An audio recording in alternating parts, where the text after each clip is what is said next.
Salut à tous, nouvelle vidéo Outlook comme chaque semaine. J'espère que vous allez bien et que vous avez passé une très bonne semaine de trading et aussi de bonnes vacances pour ceux qui sont en vacances. En tout cas, merci les amis, merci pour votre temps, ça fait vraiment plaisir. Merci pour les likes, les commentaires. Et sans plus tarder, on va attaquer la vidéo. Let's go.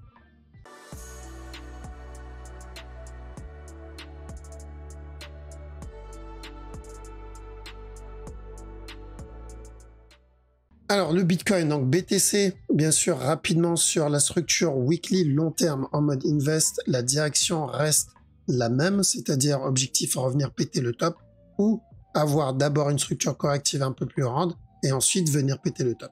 Ce qui fait ici, ça n'a pas vraiment d'importance. Le but ici, c'est de cumuler à chaque fois qu'on a une correction et ensuite prendre des TP à la cassure du top et laisser le reste tourner. Pourquoi laisser le reste tourner? Parce qu'on ne peut pas savoir jusqu'où il peut monter, mais on peut savoir à peu près à quel moment il va se retourner, comme on l'a fait quand on était ici. On a pu sortir au top parce qu'on surveille la petite time frame et on peut voir quand une structure est vers la fin. D'accord? Il n'y a pas besoin de FOMO, de FUD ou autre. La structure nous indique 80-90% du temps si elle est en train de s'essouffler, si c'est le moment de partir, augmenter les break-even. D'accord? Donc déjà, se donner comme objectif ce top et préparer, commencer à accumuler, continuer à accumuler dans cette zone. Donc, même direction pour l'investissement. Maintenant, pour le trading aussi, la structure n'a pas trop changé. Pour le moment, ça reste plutôt correctif. Il met pas mal de temps pour développer cette structure corrective, 4 heures ou 1 heure, un peu plus d'1 heure. Donc, on se rapproche un peu de ce qu'il nous a fait ici. Donc, quand on a eu ça, on a cherché de l'achat pour revenir péter le top. On l'a validé. Maintenant, on cherche la même chose, revenir casser le top. D'accord? Sauf que, vu que c'est de l'interne, donc l'impulsion qu'on va avoir, je pense qu'elle sera moins importante que celle-ci. Mais bon, une impulsion, ça reste une impulsion. On est en train de trade l'interne, donc c'est vraiment des petits moves qu'on va prendre. Donc les deux scénarios, c'est ou venir valider un running flat, donc le C ici, et ensuite casser le top, ou sinon venir juste corriger cette impulsion-là, et ensuite venir casser le top. C'est pour ça, pour ceux qui ne tradent pas la petite time frame, mais plutôt le 1 heure ou 4 heures, donc ce qu'on garde en tête, c'est que à chaque nouveau plus bas, comme on l'a fait ici, à chaque nouveau plus bas, on tente les buy setup. Donc là, pareil, à chaque nouveau plus bas, on tente les buy setup. On a abordé le sujet sur la durée d'une correction, donc n'hésitez pas à regarder la vidéo. La correction va dépendre de la time frame dans laquelle on est.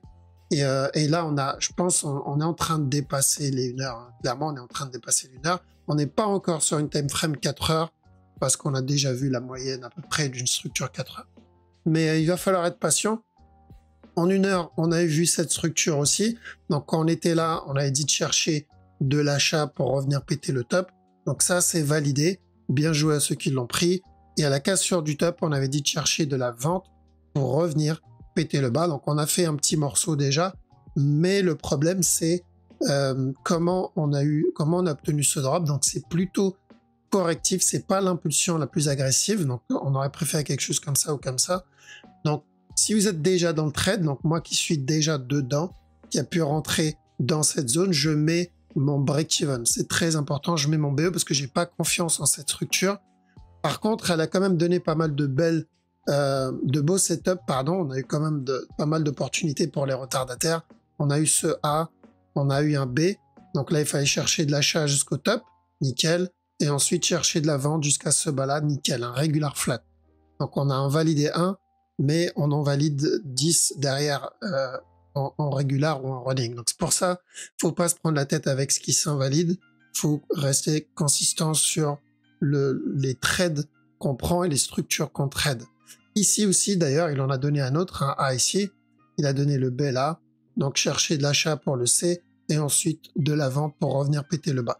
Donc on a eu quand même deux belles opportunités pour rentrer dans cette structure.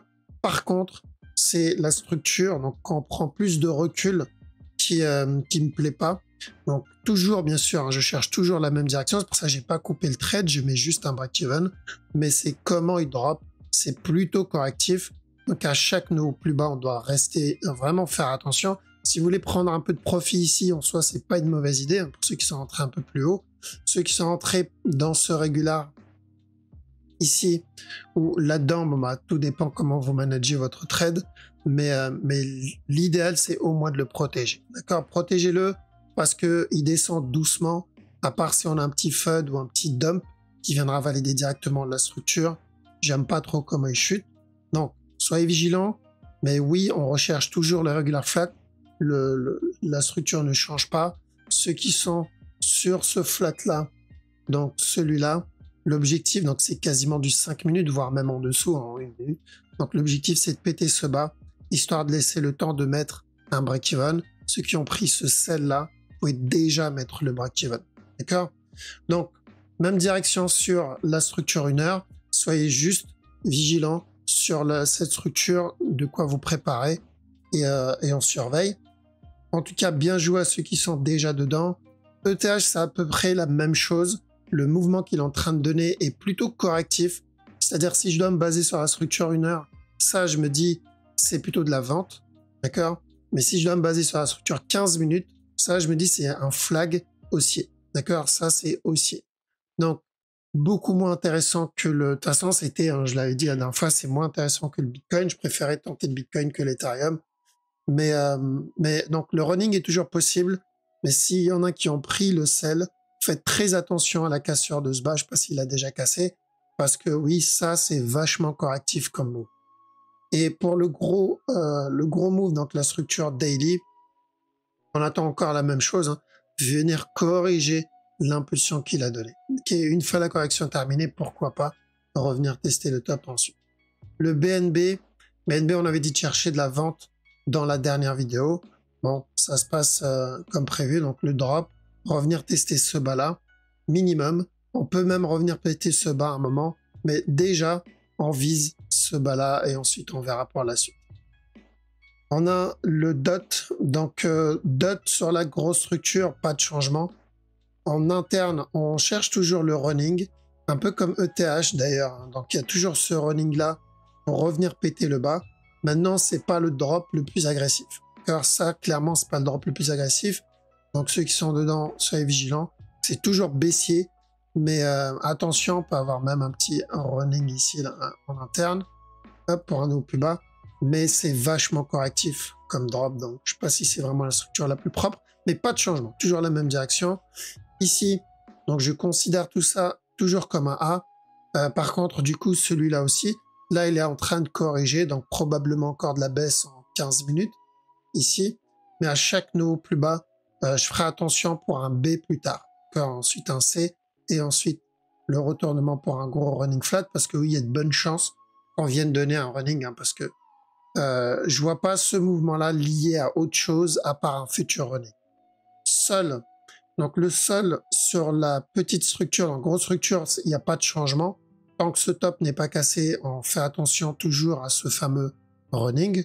D'accord? Donc pas de changement là-dessus par rapport à la dernière vidéo. Maintenant, en interne, donc pour rappel, on a dit il y avait un petit running ici qui était à tenter pour revenir péter le top. Bon, en soi, ça n'a pas vraiment été invalidé. On pourrait avoir un plus gros flat d'abord pour revenir tester ce top-là. S'il invalide sur running, pour ça, il doit venir péter ce bas sans casser ce top. Mais s'il fait ça, ça sera toujours haussier en fait. Même s'il vient faire ça, on sera plutôt sur un regular flat avant le up. Donc, on décale la structure. Donc, on va dire la mauvaise nouvelle, ceux qui ont pris le running, ils vont peut-être sortir en break-even. Ceux qui n'ont pas pu le prendre, bah, ils vont avoir une autre opportunité pour rentrer. Le VET, probablement une plus grosse structure qu'on va chercher. Donc, il a validé ce petit regular flat. Pourquoi pas un petit running ici en interne. Et on fera très attention ensuite à la cassure du top. Donc, et encore, le running, je sais pas si ça va être le plus propre. Surveillez. Il faudra pas qu'il casse, faut pas qu'il casse ce bas pour valider le running. Tant que ce bas n'est pas cassé, pourquoi pas. S'il vient le péter, c'est qu'on part pour une grosse structure directement. Bien sûr, le gros move, lui, ne change pas, d'accord, sur le VET. À chaque nouveau plus bas, on cherche de l'achat pour minimum le C, et avec un peu de chance, bien plus que ça. Litecoin, évidemment, sur la grosse structure, on n'a pas de changement. On avait dit de chercher de l'achat au top, de la vente, pardon, au top. On est dedans. À chaque nouveau plus bas, on commencera à chercher de l'achat pour revenir péter ce bas-là. Donc c'est encore baissier, je pense. Je pense pas que ça soit terminé le C du running. Donc je le vois bien ramper encore un peu et ensuite donner une fin de structure. Et là, on commencera à se placer. Après, pour les plus pressés, pardon, vous pouvez tenter le C qu'on aura ici. Donc ça, je le considère comme un A, ce qu'il est en train de donner comme un B. Donc une fois le B terminé, tant que ce bas n'est pas cassé, on peut tenter ce C. Au final, on pourrait peut-être venir valider le gros running, même s'il y a peu de chance. Mais tenter ce C en soi, c'est une bonne idée. Pour le moment, on attend que le B déjà se termine. Et en 15 minutes, c'est plutôt baissier. Pourquoi? Parce qu'il donne un beau petit regular flat là-dedans. Donc on va revenir péter ce bas-là. Et on surveille à chaque nœud plus bas pour la fin du B. Ok? Voilà, donc ça c'est pour la crypto. Donc très peu de changements. Ça se passe plutôt bien. En tout cas, surtout pour le Bitcoin, ça se passe plutôt bien. On continue à manger doucement. Ça c'est l'avantage. C'est que pendant que ça se développe en daily, on continue à manger des petits billets en 1 heure, en 15 minutes, en 5 minutes. Et on le surveille. Donc on va attaquer le Forex. Donc Forex, on va regarder la grosse structure. Parce qu'on fait ça là pendant le mois d'août, principalement que les vendredis. Donc long terme, sur haut de CHF, je pense qu'il y a de bonnes chances, vu l'amplitude du move, qu'on vienne péter ce bas-là. Maintenant, c'est un CHF. À chaque nœud plus bas, on cherchera un retournement. D'accord? Parce qu'on se rapproche d'une structure qui est en train de s'essouffler doucement. Retournement ne veut pas dire un gros up to the moon, mais probablement une structure corrective. Donc, ou une impulsion ou une structure corrective. C'est pour ça, ça se tente. Vendre dans un lot, c'est vraiment pas une bonne idée. Après, pour la petite time frame, bon, on a déjà validé un running ici. Donc, on n'a pas grand chose. Le bas, il est déjà cassé. Donc, on va surveiller doucement s'il développe quelque chose de propre. En 4 heures, sur OGPS, c'est plutôt haussier. Donc ça, c'est correctif. L'objectif, c'est de revenir péter ce top. Bien sûr, même s'il vient péter ce bas-là, donner un running après ou nous donner un regular flat ici et ensuite venir péter le top. Dans tous les cas, c'est ce qu'on va surveiller. Mais effectivement, attention ici, on a eu ce up-là. Hop, on a eu ce up, on a eu ce drop, on a eu un B. Si on a un C, d'ailleurs, on peut tenter le C. Tant que ce top n'est pas cassé, on peut tenter le C. Une fois le C validé, on pourra tenter celui-là pour un regular flat. S'il casse le bas, on ira pour un running flat. AUDUSD, alors AUDUSD, il a l'air d'être motivé aussi pour casser ce bas-là. Bien sûr, le gros mouvement, lui, ne change pas. Quand on était au top, on avait dit de chercher de la vente jusqu'à ce bas-là. Et ensuite, de faire attention à un potentiel regular flat. D'accord? Après, là, vu l'amplitude, je ne suis pas étonné de le voir péter le bas, mais toute cette structure, elle est plutôt corrective, surtout si on prend un peu plus de recul en daily.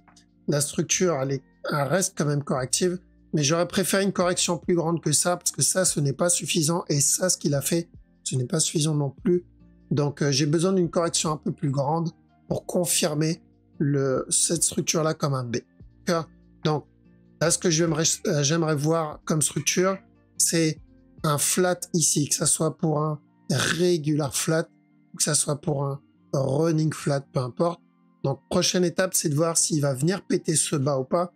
En 1 heure, on est parti pour, j'ai l'impression, un expanding ici, up, et revenir péter le bas. Donc, idem, comme beaucoup de hood, on a eu des impulsions vers le bas, donc on attend de voir la suite. D'accord? Mais ce qu'on recherche, c'est toujours la même chose parce qu'on n'a pas pété ce top. Ce top-là n'est pas cassé. Donc, on considère ça comme un A, considère ça comme un B. On attend que le B se termine et ensuite, on ira pour le C. D'accord? Donc, c'est cette direction-là qu'on privilégie. C'est juste qu'en petit time frame, on est obligé de suivre les petits mouvements. 4 CHF. Donc, plutôt baissier. Je crois qu'on avait déjà vu. Casseur du top, on cherche de la vente pour revenir péter le bas. C'est toujours pareil. Donc, objectif, on l'a pas encore atteint. 15 minutes, il y a peut-être un autre flat en préparation ici. Donc attention à ce B, revenir donner le C et ensuite casser le fameux bas qu'on attend. CHF, JPY, donc le top, ici il a donné un beau petit buy. Setup, il l'a cassé. Et pour la plus grosse structure, donc 4 heures, 4 heures, j'aimerais voir un petit running. Donc je considère ça comme un mouvement, comme le A, pardon, ça comme un B. D'ailleurs, on l'avait vu plutôt aussi ici. Donc l'idéal, c'est encore un drop s'il doit continuer à push. J'oublie pas ça comme possibilité, mais très peu probable. D'accord? Je préfère partir pour un nouveau running. Le DAX, donc on attend la correction de ce drop-là, une structure corrective, s'il doit donner un nouveau plus bas. Alors, en petit time frame, je pense pas qu'on ait grand-chose ici. On n'a pas grand-chose, on a déjà obtenu un running là. Ça comme A, ça comme B et ensuite le C. Ça comme drop, correction et encore probablement de la vente derrière. DXY, alors contracting flat et probablement un C encore derrière. Donc attention à ça. Hop, revenir péter le top et ensuite probablement un petit C derrière. D'accord. Après, on ne se fait pas avoir par le gros mouvement. Là, ce qu'on attend, bien sûr, c'est une structure corrective. Tant que ce top-là n'est pas cassé, on va faire attention à un gros running pour ensuite revenir péter le bas. Eurohood. Alors, Eurohood, on a pété ce top-là. Ça va être vraiment sur le long terme qu'on va surveiller. On avait déjà dit qu'on était au top de chercher de la vente. Je ne sais pas si on a encore la flèche. Non, voilà, on a pris ce drop-là. Maintenant, la question, c'est est-ce qu'on est sur un gros running ici? Je pense pas, mais c'est possible. Ou on est dans un B. C'est-à-dire ça, c'est un A. Ça, c'est un A. On obtiendra un B, un C et un C là.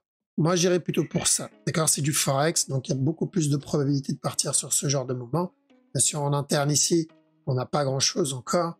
Peut-être un petit buy setup, mais déjà, surveiller le running interne. Euro JPY, donc un petit buy en petit time frame ici. Lui, il est parti valider l'expanding. Il y avait très peu de chances qu'il le valide, mais il a validé l'expanding ici. Revenir péter ce top. Un peu comme pour Eurohood, j'attends de voir ce qu'il me donne en petit time frame. Sur le long terme, la structure, c'est pour moi correctif. D'accord, donc sur le très long terme. Donc cette structure-là, elle est plutôt corrective ici. Donc je la considère encore comme un B. Maintenant, c'est la petite time frame qui forme la grande. On va voir un petit time frame doucement, mais sûrement. Déjà, hop, valider celui-là. D'accord? Déjà voir s'il valide ce petit flat, revenir péter ce top-là, et on surveillera ça comme un A. Donc ça, c'est plus du 15 minutes, ceux qui veulent tenter ça en 15 minutes. En 4 heures sur EURUSD, donc je rappelle daily, voire même weekly, la direction qu'on recherchait. Donc quand on était au top, on avait dit de chercher de la vente, ça c'est nickel. Et dans cette zone, on avait dit chercher de l'achat. On est en train de valider ça. D'accord, on part pour ce C là. Donc l'idée c'était un gros running, hein, donc ce running là, simple et classique. Donc on va venir péter le top. Donc toujours dans cette structure. Par contre, en interne, on a eu beaucoup de mouvements agressifs, très peu de mouvements correctifs, à part peut-être celui-là. Et ici aussi, on a eu ce mouvement-là. Mais à partir de là, on a eu vraiment beaucoup de moves agressifs. Et celui-là, celui-là et celui-là. Donc j'attends de voir ce move, si c'est du contracting, si ce mouvement c'est du contracting, ou si on va choper un running après. Parce qu'il y a aussi celui-là, que je peux pas lier pour le moment à cette structure. D'accord, c'est possible que ce soit notre running, mais ça me semble, voilà, c'est pas très propre comme running flat. Donc ce que je veux voir, c'est un drop, et ensuite la continuation, et encore un autre drop, et ensuite la continuation. Ça, c'est la structure que je recherche sur EURUSD. Donc valider ce running, et ensuite, why not valider celui-là. D'accord, j'écarte pas la possibilité qu'il est déjà... Hop, en validant daily sera peut-être plus propre. Voilà. Donc la possibilité qu'il ait déjà validé un running ici, là-dedans. Et dans ce cas-là, ça sera pareil. Hein. Il y aura toujours celui-là. Il va falloir qu'on finisse par valider. Donc minimum ça. J'ai besoin de ça sur EURUSD. Mais bon, c'est du 4 heures. Ça n'empêche pas de tenter les buy setup s'il y a des buy setup. Mais si on a des sell setup, on tente pour le C du running. EURUSD, on attend la correction. Simple. Structure corrective et ensuite encore revenir tester ce bas là. GBP Aude, alors on a, je pense pas qu'on ait validé le running flat encore. Il y a ça qui est, pour moi c'est un A, ça c'est un B, donc ce que je veux voir c'est un C avant la continuation, un peu comme EURUSD, un peu la même chose. GBP CAD, donc là pourquoi pas une petite structure corrective là-dedans et ensuite revenir péter le bas encore une fois. Alors attention, en 1 heure, 15 minutes, ça, c'est pas très baissier comme mouvement. On peut avoir encore un push. Mais sur la structure au-dessus, donc ça, c'est un B, A, C, regular flat, revenir tester le bas. Ça, c'est ce que je vais surveiller. GBP, JPY, on est venu péter le top, propre. on avait dit de chercher de l'achat ici, nickel. Ensuite, de la vente jusqu'à ce bas-là, nickel. Et ici, on avait dit de chercher de l'achat jusqu'à ce top-là, nickel. Donc, les 3 mouvements ont bien été validés. Maintenant que le top est cassé, j'attends de voir. Donc, prendre des profits dans cette zone et on laisse le reste tourner au cas où. Je ne sais pas s'il y a quelque chose d'intéressant, mais ça m'étonnerait. Si peut-être en interne ici, on peut avoir un drop, encore un push, encore un drop et encore un push. Terminer ce running et ensuite celui-là. Mais c'est vraiment de la petite time frame. GBP NZD, donc la structure 4 heures, on a une grosse impulsion. On a validé un beau petit running ici. Donc ceux qui sont dedans, celui-là, on avait dit sell et ensuite buy pour revenir péter le top. Ceux qui sont dedans, il n'y a pas de raison de sortir.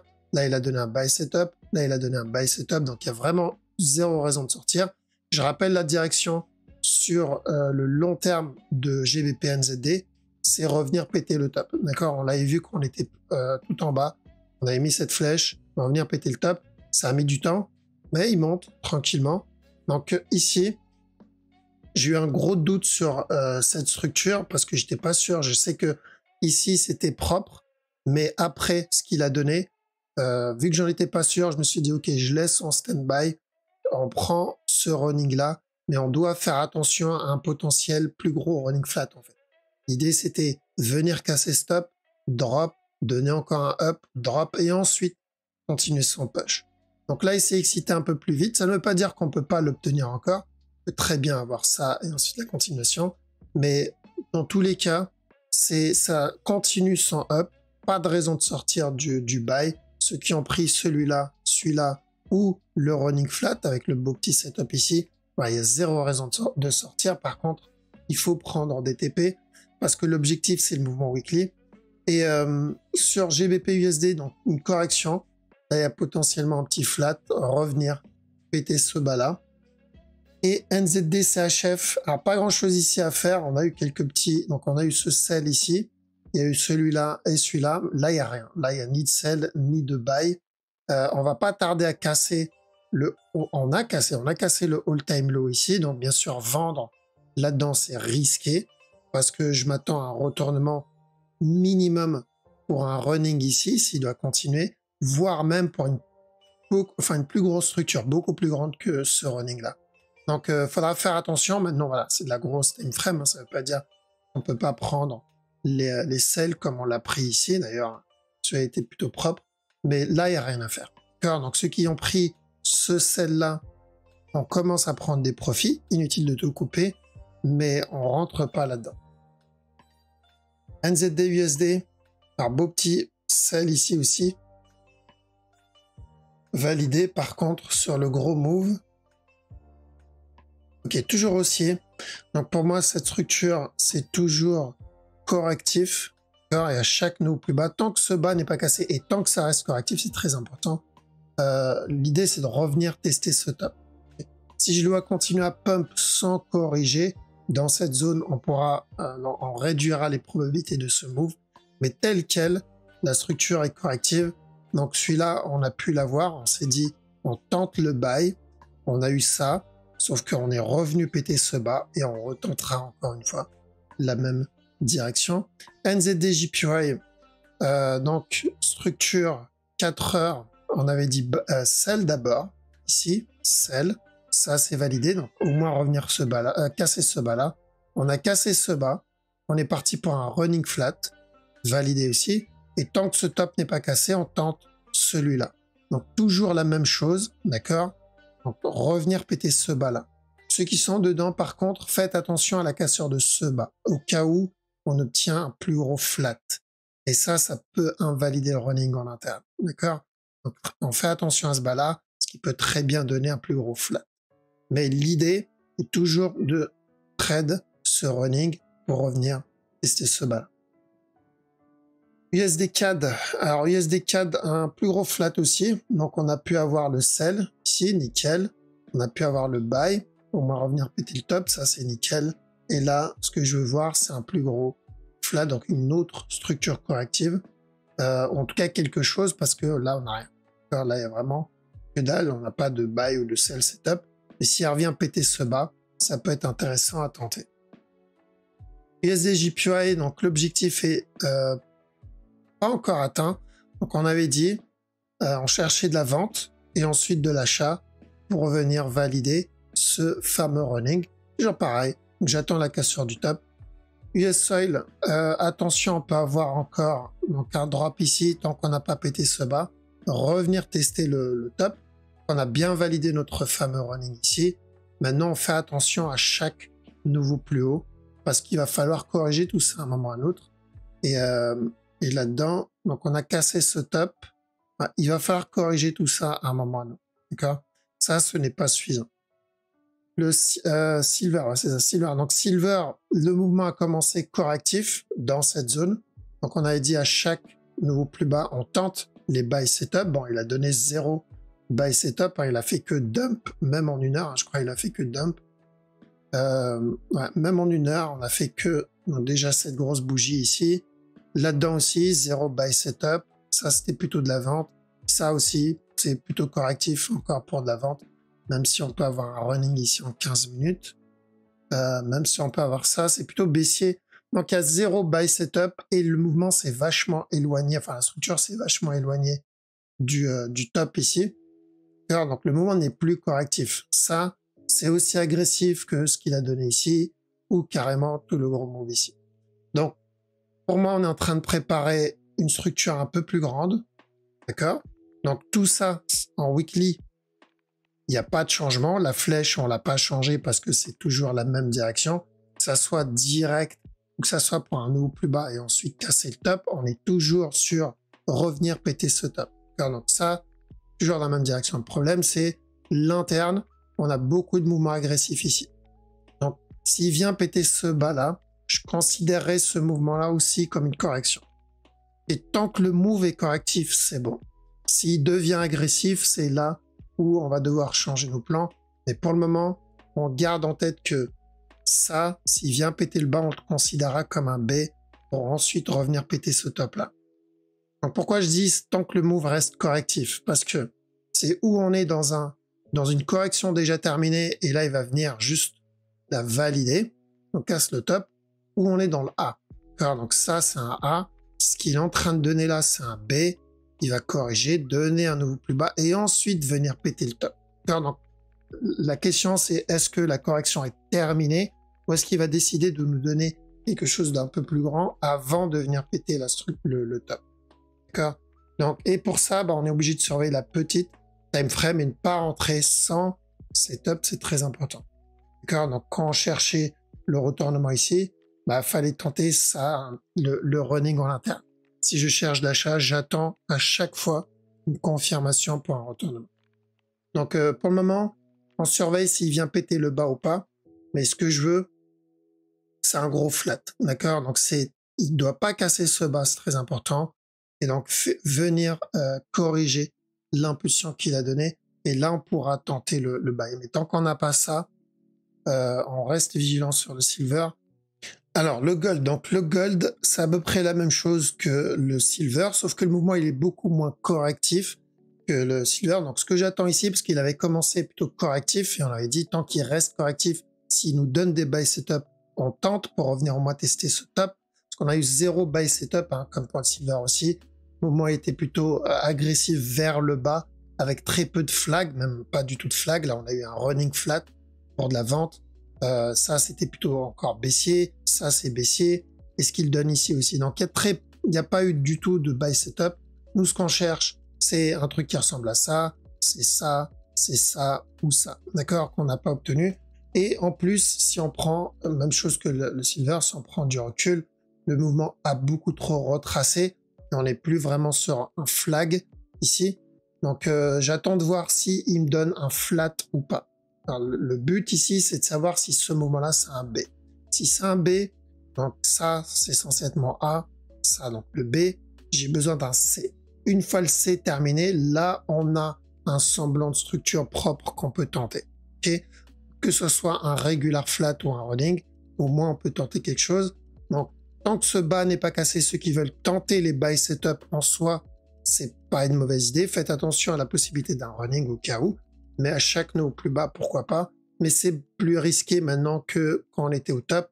Donc, bien attendre un setup, on rentre pas ici. La direction long terme weekly est toujours la même, c'est haussier, d'accord? L'objectif, c'est de revenir péter le top. C'est pour ça qu'on n'a pas enlevé la flèche ici non plus.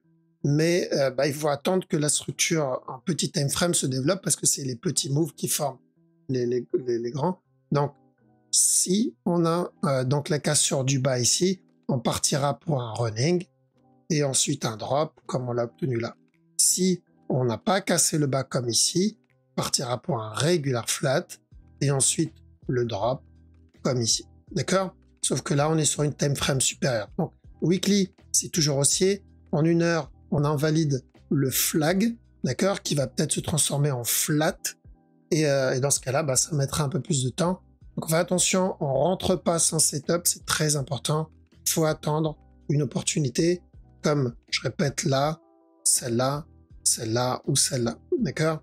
Pourquoi? Parce que même si on attend ici, par exemple, un A, et ensuite j'attends un B avant la continuation, ce B-là, pour moi, n'est pas suffisamment propre pour tenter. Donc, je préfère attendre une meilleure opportunité, que ça soit ce flag ou ce running flat ici. Et là, ok, c'est plus intéressant. Ça aussi, c'est plus intéressant. Ce qu'on n'a pas obtenu là-dedans, d'accord? Ici, on n'a rien obtenu. Là, s'il nous avait donné un petit flag, ça aurait pu être intéressant, parce qu'il est venu péter le top direct, et ensuite, clairement, le running avant son dump. Okay? Donc, on patiente, ça va mettre du temps. Si vous voulez tenter les buys sur ce genre de move, on attend minimum un flag, ou si vous voulez la faire encore plus safe, attendre la cassure d'un top et ensuite un flag. Ça sera beaucoup plus safe si vous attendez ça. Ok, voilà. Donc on a fait le tour. Moi, je vous laisse ici. Passez un très bon week-end. Je vous dis à la prochaine. Ciao.